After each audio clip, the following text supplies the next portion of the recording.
pray to God, and obviously everyone did. Everyone was motivated.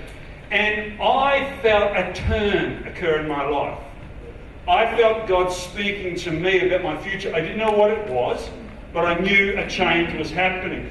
And so what happened was, after that, about a year later, I went and got water baptised at a John Smith crusade. John was a leader of a Christian bikie group, Leathers, and I got water baptised there. And here I was in grade 12. I joined and then finally led the Christian group, which was really small. And I had Wikipedia in the back of my mind, what can I do? And some of our teachers had decided to have a camp over at Stradbroke Island. And I remember very clearly. And it wasn't organised very well at all. And so we all caught a bus down to the ferry at Cleveland, is it? Okay, Cleveland. And you had to carry everything in your backpack, you know, food for the weekend, airline mattress, a tent, everything. And we got to the other side, and the teachers, a couple of the teachers said, now we're going to walk for about 2 kilometres. It was night time. It was night to go across, and snags and everything, and we had torches and everything. Okay, cut a long story short. Next day, I just look at it. I want to be on fire for God. I want to serve God. I'm trying to be a witness. On the one hand, I wanted to serve God. On the other hand, I wanted to fit in. But I had a bit of a vision. Do you understand that dilemma? Do you sense that? You know, at work, at uni, you want to serve God, but you're kind of a little bit intimidated. Okay. And so some of the girls, because there's a fresh water, beautiful, fresh water lagoon on Stradbroke Island. And we were meant to, our science teacher took us over, and all of the boys, you know, we're all in groups as we're walking to this thing. In the middle of the night, we finally arrived, they're putting our tents up in the dark. And all my mates were talking about one thing: sex. That was the length of the entire conversation with all the boys, grade 12 boys. Got it? Okay? And so here I am. I want to serve God on one hand, right? But on the other, I want to fit in. Okay. And your pastor has hormones. Okay. So we put up our tents, and we're meant to go to the indigenous Midi Mound. Oh, I've got the wrong words. There used to be an Aboriginal community there. They're still there. And years ago, there's all these shell piles, and we're meant to do a scientific thing. And some of the girls, some of the pretty girls in grade 12, we're going skinny dipping. Now, if you're from overseas, skinny dipping means you're going swimming with no clothes on, okay? And some of the boys, my group, who talked about sex all the way, they stood there like this going, totally embarrassed. Anyway, some of the blokes went, not all of them, and the girls went off, and someone looked at me, and you're not normal, are you? Because my hormones wanted to go that way, but my faith said don't go that way. Do you know what I mean? So they took their blow-up beds with them to go into the Blue Lagoon, this beautiful Blue Lagoon, and we went off to do boring science. boring science. Sorry, Sam. It was very interesting science. Very stimulating. My brain was... Anyways, come 3 o'clock in the afternoon, and they have been skinny dipping on their thing, lying on their fronts, okay, because they're all embarrassed with one another, and they're all lying on their beds for about 3 or 4 hours, and they all come back, and guess what? Let me just tell you a little story. There are parts of your body that have never seen sunlight since you were a baby, okay? You know those parts that, you cover up and no one else sees, except for you in the shower? They all came back like this. Those parts were all burnt. And I'm so glad I didn't go that day, okay? Danger, Will Robinson, danger, okay? So my prayer for this series is that somehow we will let go of that concept of I want to be accepted, I want to be normal, I want to fit in. I wonder if I can challenge you today that God would capture your heart and He would birth you, within this church, this is your church, birth within you a bold vision to serve him in a godly way. Amen. Because I'm going to tell you something. I don't think living a normal life is working anymore. Okay? I don't think it's happening. And if you've got your Bible this morning, I'm going to look at Matthew chapter 7, verses 13 to 14. It's in your notes there, so you can follow your notes if you wish. And let me read it out to you. Matthew chapter 7, verses 13 to 14. And Jesus said, enter through the what? Enter through the narrow gate. What kind of gate is it? It's okay. So enter through the narrow gate. Then he says, wide is the gate, broad is the road that leads to destruction, and what does it say after and? How many people? How many people enter the wide gate, the broad road? How many? Many enter through it. Now just think about that for a moment. Large numbers of people in this community on the Gold Coast, maybe even people that you know, who are living normal lives, doing normal things.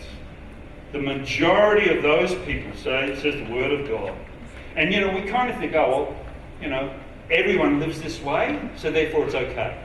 Do you understand what I mean?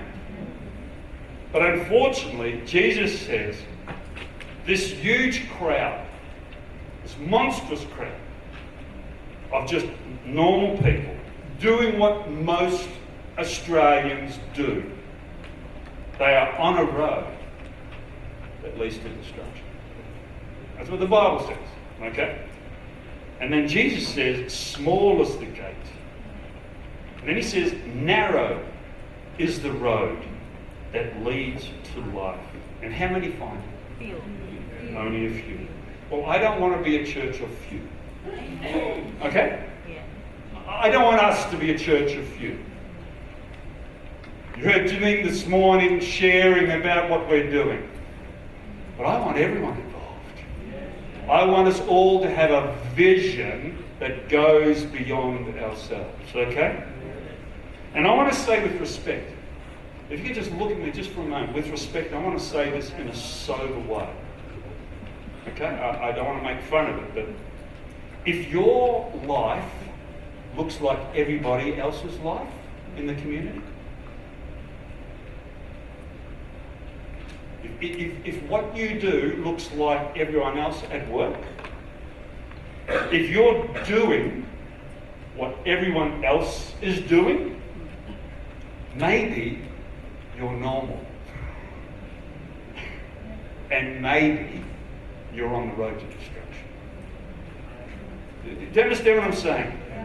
You're on that wide road. Because when you live on that normal road, when you get on it, it's wide and life looks the same.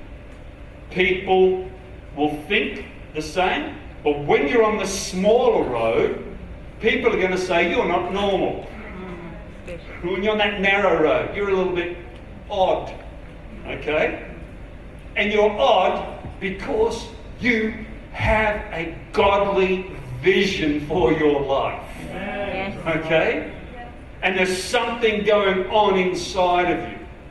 And that's the power of God formulating your heart and shaping your spirit. So my invitation to you today over the next few weeks is to follow the teachings of Jesus. And I want to talk about vision over the next 3 weeks. Is that okay? Because I want to say to you, normal is not working. It ain't working. Let me look at this really practically. When I say normal is not working, people's schedules today, people are so stressed, they have no time for anything.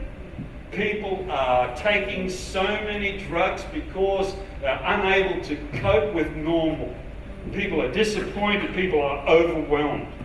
When it comes to money, now you already know this, the world constantly barrages us in the media to buy things and it's sold to us that we're going to be happy if we buy it. We buy it and it doesn't make us happy. And that's what normal people do. Look at your career.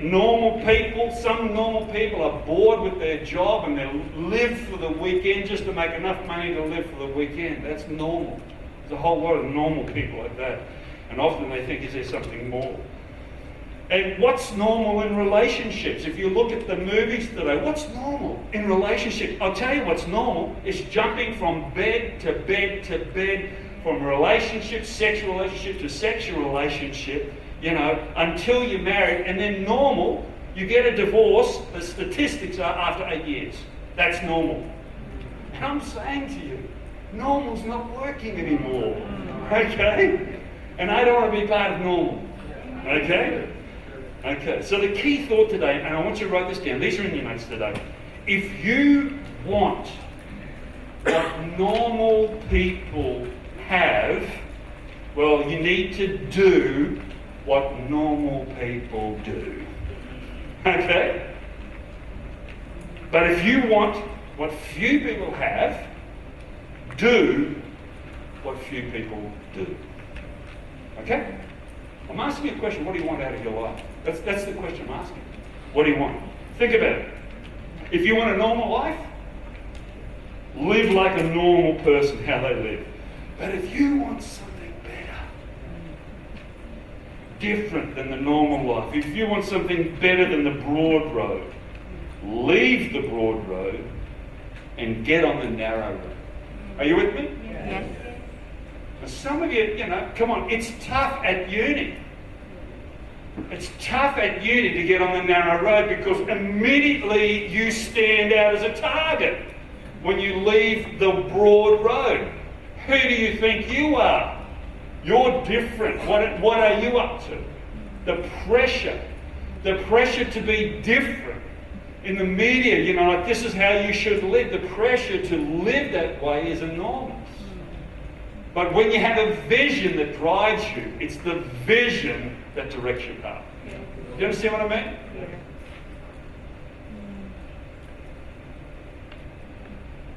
Godly, bold vision, I believe, brings security, fulfillment, satisfaction, eternal promises. But if you want a bold vision, you've got to do what few people do. Let's just think about it for a moment. Think of some of the teachings of Jesus. If we were to compare normal with the teachings of Jesus. Normal says, hey, sleep with whoever you want to sleep with and have fun. Okay? It doesn't matter if they're married or unmarried, even if they're the same sex, as long as you both agree with one another. That's what normal says. But God says, through the teaching of Jesus, don't commit adultery. In fact, don't even look at a person and commit adultery.